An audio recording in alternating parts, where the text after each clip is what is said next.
You're doing enrichment every single day, and you still can't tell if it's helping.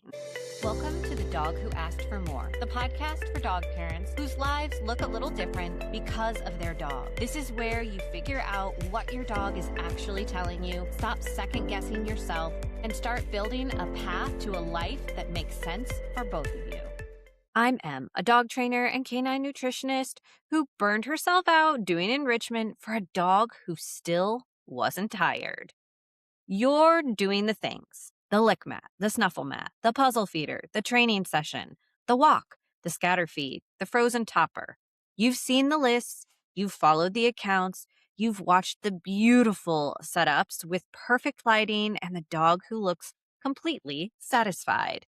And you're doing it all. And your dog is still pacing, still restless, still looking at you like, is that it? And you don't know anymore if you need to do more, or if you've been doing too much, or if you're just doing the wrong things entirely. Because somewhere along the way, enrichment stopped being about your dog and started being about keeping up. The aesthetic, the lists, the 5 to 6 activities a day, the planning, the prepping, the rotating, the sense that if you're not doing enough, you are failing your dog. And I lived this. I was constantly looking at what everyone else was doing: the beautiful lick mats, the elaborate setups, the accounts that made it look effortless and abundant and perfectly curated. And I kept thinking, I need to be doing more of that. So I did. More and more and more. And I was exhausted. But Fitz wasn't even tired. I was doing 5 or 6 enrichment activities a day, planning everything around it, fitting it in between podcasting and cleaning houses, and trying to keep up with a schedule that just felt like a second job. And at the end of it, Fitz was still wired, still restless, still not settled. And I remember thinking, what is wrong with this dog? I'm doing everything. Why isn't it working?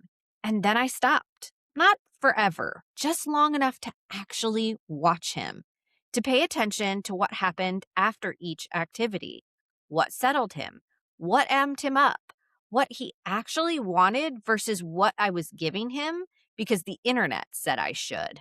And what I found was that fetch, swift paws, a snuffle mat, or a scatter feed, and a chew actually tired him out. 4 things. The right 4 things. And he was done. Not 4 plus a puzzle feeder, plus a training session, plus a frozen topper, plus whatever else was on that list. Just the right things for this dog. And I see this constantly with clients and friends, people who are doing so much and getting so little back. Not because they're doing it wrong, but because they're doing it for the wrong audience. They're doing it for the gram, the aesthetic version of enrichment, for the checklist, for the sense of having done enough, but not for the dog standing in front of them that is telling them exactly what they need if we would just slow down long enough to listen. Here's what enrichment is actually for. It's not about volume. It's not about variety for variety's sake. It's not about keeping your dog busy. It's about supporting their regulation, giving your dog's nervous system something to do that helps it settle, not something that keeps it spinning. And the difference between those 2 things depends entirely upon the dog. Some dogs regulate through sniffing, some through chasing, some through chewing, some through solving. And some dogs, when you give them too much, too fast, too stimulating, don't settle at all. They get more activated, more overstimulated, more wired. And now you've done 6 enrichment activities and your dog is harder to live with than when you started. I was doing enough, just not the right kind of enough for this dog.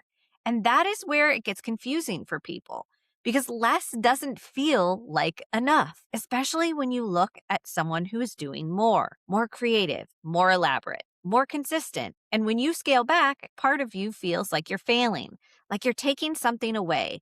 Like a good dog parent would figure out how to do all of the things. So you add something back and your dog gets overstimulated again, and you scale back and the guilt comes back. And you can't find the line between not enough and too much, because nobody told you that the line is different for every single dog.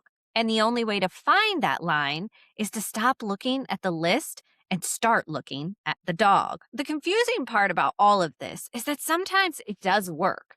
Some days your dog needs more. Some weeks everything clicks and the elaborate setup lands perfectly and your dog is tired and happy and settled.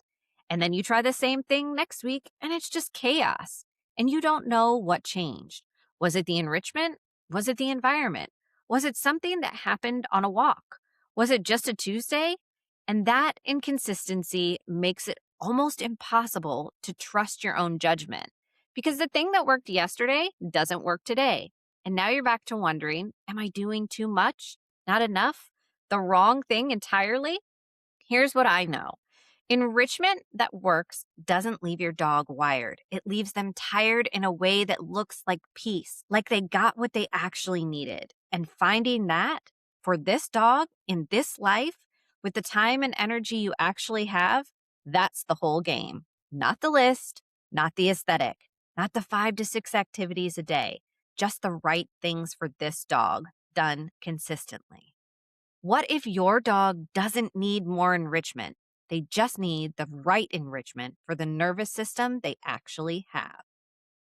If enrichment has started to feel like pressure, like another place you're falling short, that's not a you problem. That's what happens when you start measuring your dog against someone else's checklist. You're not behind. You just haven't found your dog's version yet. And the things that actually work for Fitz, the ones that made it into rotation and stayed there, are in the enrichment collection on my storefront. Not just a list of everything, just what actually helps him settle. The link is in the episode description. And if you want help figuring out what enrichment actually looks like for your specific dog, the Enrichment Guide breaks it down without the overwhelm, so you can stop guessing and start watching. The link is in the description to get your free ebook. So be kind, spread joy, and remember, a tired dog and a settled dog are not always the same thing.